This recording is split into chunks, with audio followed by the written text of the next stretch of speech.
Hello everybody, in this video I want to talk about lists in Python. A list is used to store multiple items inside of a single variable, and a list is it's a collection type in Python, or a complex data type, because it is a variable that can hold multiple pieces of data inside of it. You can recognize it by the brackets here. A list will have brackets around the data inside of it. So if we have this list that I have named my list because that is very original, and we want to print this list, we'll just run this here, and it prints out in the console down here. A list is one of 4 collection types in Python, including lists, sets, tuples, and dictionaries. But lists are by far the most flexible and the first one that you'll need to know. Now, lists are ordered data types, so the order that I have this list typed up in from 0 to 9, whenever you print it out, it's going to print out in the same order each time. Some other data types aren't the same way, or they're not like that. And they are indexed, so each one of these items in this list has its own index in the list. You can access those indices by putting square brackets next to the variable whenever you go to print it, or you don't have to print it, but whenever we go to print it, if we wanted to access the first item in the list, which would be 0, we would put a 0 in here because lists are 0 indexed. So the very first item in the list starts at the 0 index, and then the next one would be the number 1 index, 2 and 3 and so on. So when we put the item at indices 0 from my list, and when we run that, it's going to show a 0 there. Now we could change this to whatever we wanted. Let's say we'll change it to that. And now if we do it, it's going to print out that number, even though it's we put 0 here because that's at the 0 indice. And lists are changeable, so we could put down here my list, and we'll pick one of the random indices. We'll go with the index 4, and we'll change that to 456. And now if we print the index 4, it's actually going to stay the same because this is being ran after the print. But if we printed it again down here,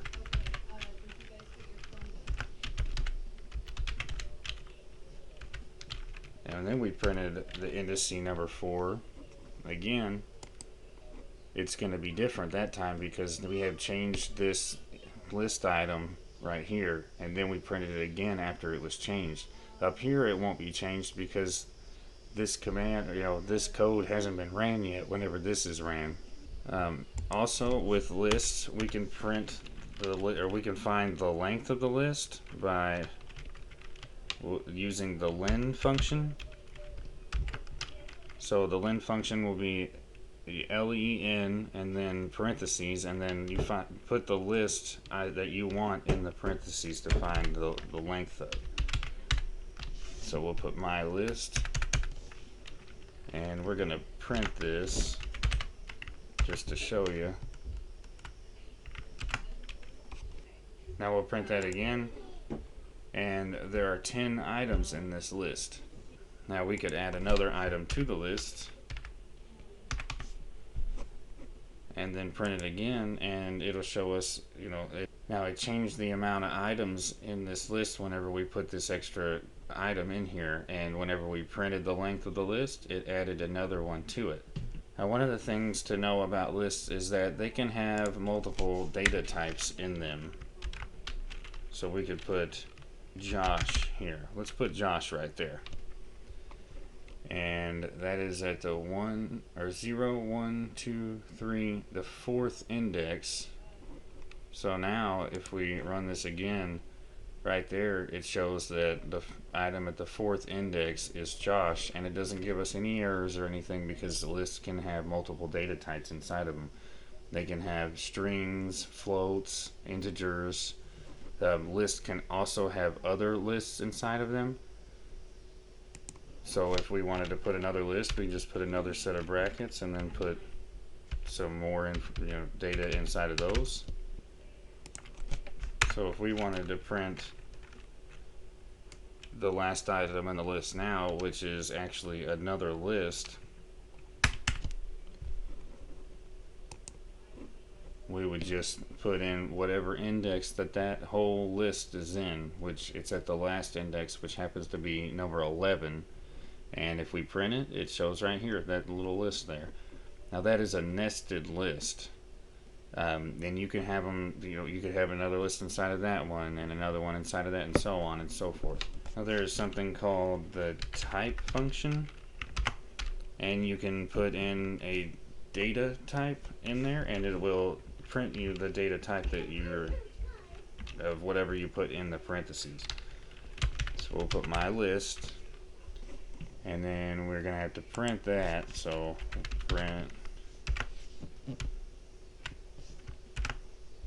and now if we run this, it'll say class list. Sometimes it's good to implement this type function so that way you can find if that's a list or a tuple or something like that. Which actually, if it was a tuple, it would have parentheses, but a list they have brackets, the data inside of it. And you can also do what's called a list function.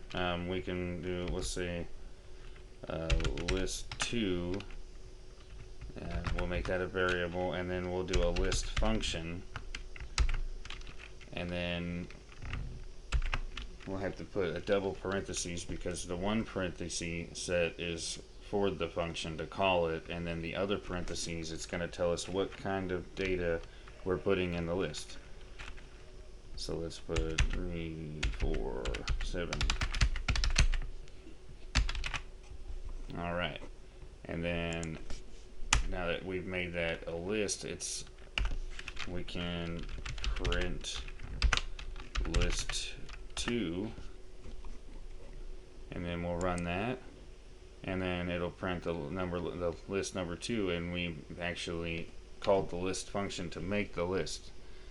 Right now that's not gonna help you too much. You wouldn't use that till later on, but you could actually just leave this without any information in it, and then later on you can come back and add information to that list. For instance, we can do list2.insert, and then what we're going to need is the index and then the object in this parentheses here. So let's say at the 3rd index, or that's the 4th, we want to add in, let's say, Josh again, because that's a really cool name. Alright, and then now let's print list2 and see what happens. Notice how whenever we printed it at the 4th index, it printed Josh and added it in for us. So this is the 0, 1, 2, 3, and 4th index there, and it added it in. Now whenever we were indexing the list, it's important to note that you can also do negative indexing. So now let's print list2 again, but we're gonna index it, or we're gonna get an index negative 3.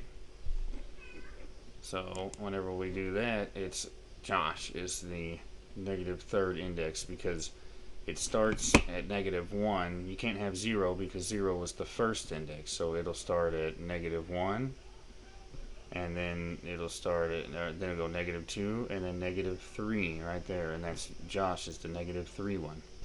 We can also print things in a certain range from a list.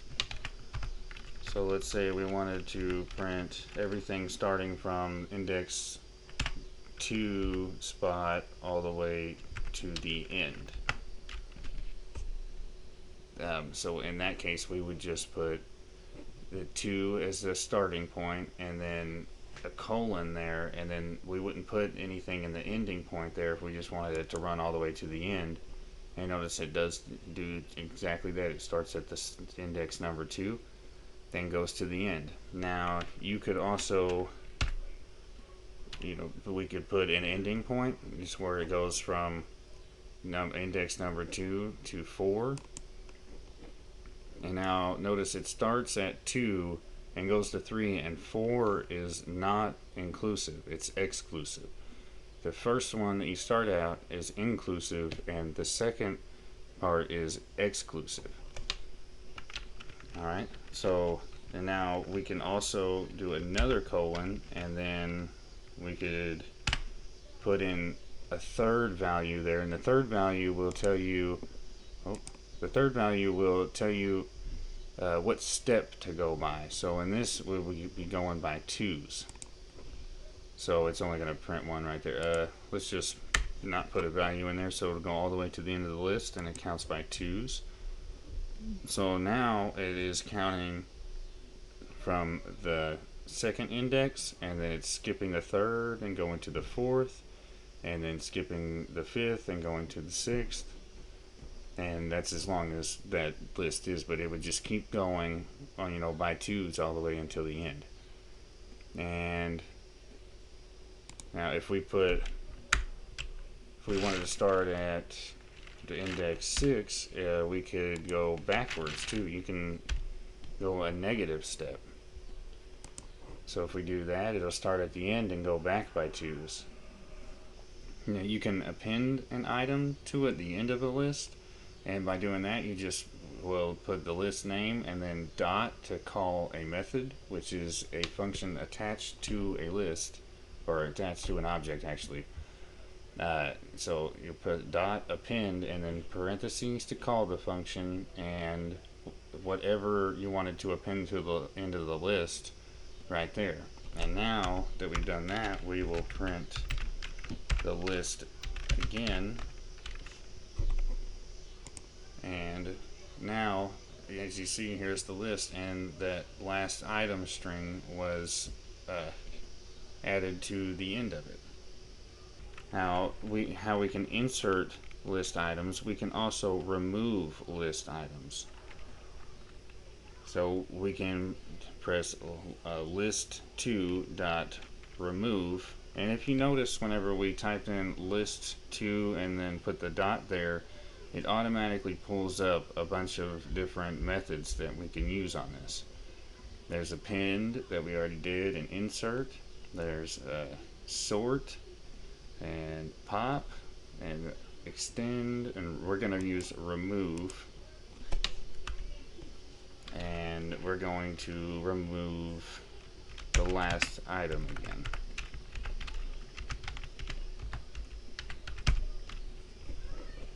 Now, when we print the list, we didn't print it again. Okay. So,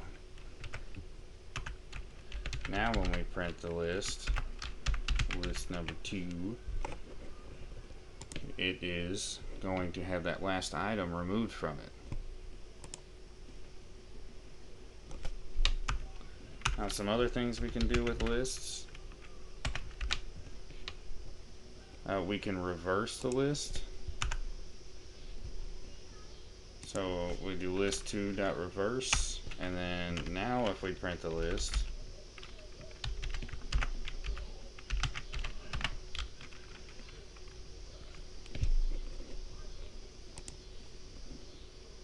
now the list is backwards. That reverse method actually changes the list. So now, from now on, whenever you print this list, it's always going to be reversed unless you reverse it again, or you take this, unless you take this method out of here, this whole command here. You can also do list.pop, and whatever the pop method will remove whatever item is at the index that you put in between those parentheses. So index 3, which will be the 4th item. Alright, so now if we print the list, the 3rd item was removed, or the item at the index number 3 was removed, which in this case was the 34653. This number right here was removed because it's at index number 3, which is the 4th item, because there's 0 indexed. We can do list. We can also do the delete function, and we'll do do list2. And then whenever you do the delete function like that, you'll have to put brackets here, and you can delete whichever item is at the index that you put in there. So we'll put the 4th, which would be 0, 1, 2, 3, 4. So it should remove the number 4 whenever we do that. Oh, yep. Still got to print it.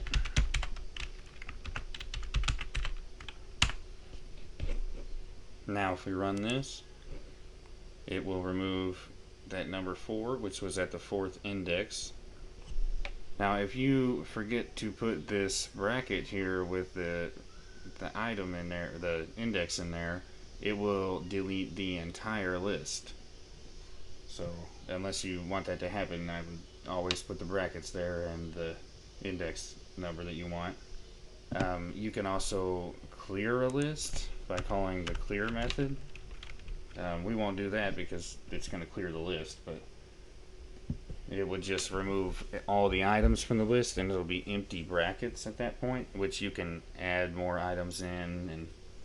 And now you can loop through a list, which that's actually a for loop is something that we will get into later, but just for right now, follow along. So for I in list 2, and then we will go print I. And now whenever we run it, it prints each one on a different line here. Each item in the list will be printed separately. Because for I, the I here, I know we're going to talk about this more later, but for this I letter here is for, usually they use that because it's an iterable. Each time it iterates through the list, it will go through each it'll go through item number 1, item number 2, item number 3, and this for loop just loops through the list, and each time it gets to an item, it prints it, and then it'll go to the next item and print that, and so on. And most of these, you can use a combination of different things in it. Alright, I probably missed a lot of things on lists here, but these are the things that you're going to want to know for the beginning. I'm glad if you followed along and watched the whole video. That would be awesome. And if you like the content, like and subscribe, and I'll be coming out with more of these videos, and they'll get a little more complex as time goes by, and by the end of it you should have a full grasp of Python programming. Alright, until next time, I'll see you later.